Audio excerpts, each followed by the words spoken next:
Donc moi je suis Élodie, j'ai 41 ans et je dirige la structure Terre EFC Occitanie, qui est une structure d'intermédiation, une association qui a pour but de contribuer, je dis à mes enfants souvent, on contribue à faire en sorte que les humanités prennent soin d'elles-mêmes en habitant mieux la planète. Et on travaille par la prisme de la transition économique, en s'adossant à un référentiel de pensée qui est l'économie de la fonctionnalité et de la coopération.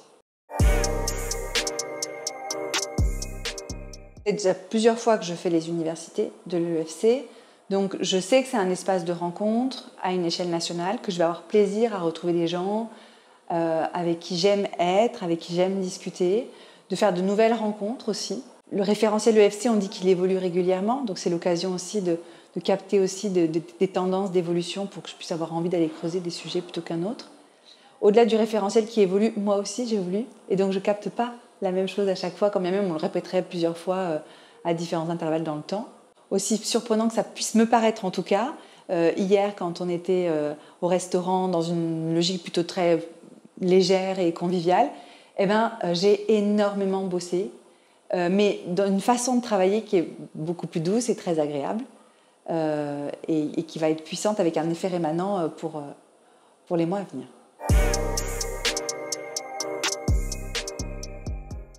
Ça fait 2 ans qu'on a amorcé le travail de la fresque de la transition économique avec un petit groupe. C'est un processus de co-construction qui veut vivre la coopération, et on sait que la coopération, ça ne suffit pas de le décréter, ça se met au travail. Hier, c'était le jour de l'accouchement. C'est le jour où ça y est, les premières cartes officielles sortent, mais au-delà du fait qu'elles sortent, c'est qu'elles sont transmissibles, c'est-à-dire qu'on peut les donner. On a symboliquement hier remis à plusieurs animateurs de fresques qui ont été formés ce jeu de cartes en disant ça y est, c'est bon, vous pouvez y aller, vous êtes autonome. C'est le début de l'émergence visible d'un travail qui a duré 2 ans. Il a commencé il y a 6 ans dans ma tête. Et puis il y a 2 ans, une copine m'a dit « Mais t'avais pas dit que tu voulais faire une fresque de l'économie de la fonctionnalité ? Je le ferais bien avec toi, bénévolement, ça m'intéresse. » Et de fil en aiguille, en fait, il se passait des réflexions un peu pareilles au niveau national avec l'Institut de l'économie de la fonctionnalité. Et on a rassemblé nos énergies avec l'aide financière de l'ADEME pour que le projet prenne l'ampleur qu'il est en train de prendre aujourd'hui. Ça y est, voilà.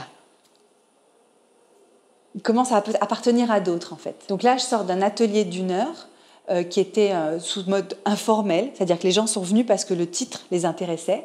Et ils étaient très, très, très nombreux. La table débordait tellement il y avait du monde. Donc c'est génial de voir l'enthousiasme et l'engagement. Donc, première question, qui en a entendu parler ? Moi. Ils étaient très nombreux. Ok, alors c'est vous qui allez m'expliquer ce que c'est ? Et c'est génial de voir la logique. On a même posé la question de à quoi elle sert cette fresque et qu'est-ce que vous rêveriez qu'elle fasse ? Alors, ils ont rêvé. Bon, il y a des trucs qu'on ne fait pas. Changer le monde en 1h30, non. Et puis, il y avait d'autres envies, de donner envie de passer à l'action, par exemple. Ça aide. Et ça, c'est cool. Donc, je suis vraiment animée par cette énergie-là, dans plein de dimensions, c'est-à-dire comment est-ce que moi, j'ai contribué à mon échelle, comment on a vécu un projet collectif, et ce truc-là, il est en train de grandir, et ça impacte, en fait, tout le collectif. Je repars avec la voix enrouée de la fatigue, parce que c'est très peu d'heures de sommeil, en fait. C'est le repos après un effort où tu es content de toi. C'est très dense, un événement comme ça pour moi. C'est-à-dire qu'à la fois, je porte une délégation avec des relations au sein de la délégation Occitanie. À la fois, je suis sollicitée sur de nombreux temps d'ateliers sur lesquels j'essaie d'avoir de la justesse et de pouvoir contribuer à ma mesure. Donc ça demande une grande présence tout au long du dispositif. Et donc, ouais, c'est très sollicitant. Mais c'est très riche aussi, donc je pars avec une grande richesse. Et je repars aussi avec quelque chose qui est intéressant, c'est que dans mon territoire, on s'observe beaucoup, nous, on est dans le travail, tu vois. Donc on n'est pas dans l'observation de qu'est-ce qu'on fait et comment ça se situe à une échelle plus large. Et donc ce qui est intéressant aussi, c'est que dans ces espaces-là, c'est l'occasion de pouvoir... avoir un retour de la perception que les autres ont de nous. Participer aux universités de l'UFC, c'est un gros investissement. En général, c'est pas à la porte à côté de chez toi. Ça nécessite quasiment de mettre pendant 2 grosses journées, voire un peu plus, ta vie off, ta vie de commercial, de manager, de dirigeant. Ça, c'est un investissement. Et j'ai compris que les investissements, il fallait les sacraliser. Je sais qu'il y a des effets et qui sont précieux. Et donc, dans cette logique d'investissement, il y a une forme de pari. Le pari de se dire, le retour sur investissement, il va valoir bien plus que 3 jours. Et ouais, c'est un peu le message que j'ai envie de faire passer de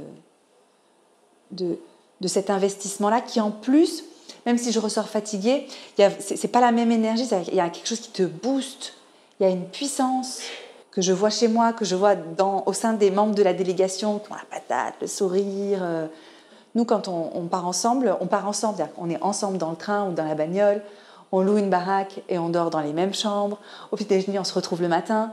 Et donc, il y a une proximité, il y a des relations entre nous qui se créent. Il y a une humanité qui se rencontre, en fait, qui fait que ça fait lien derrière, après,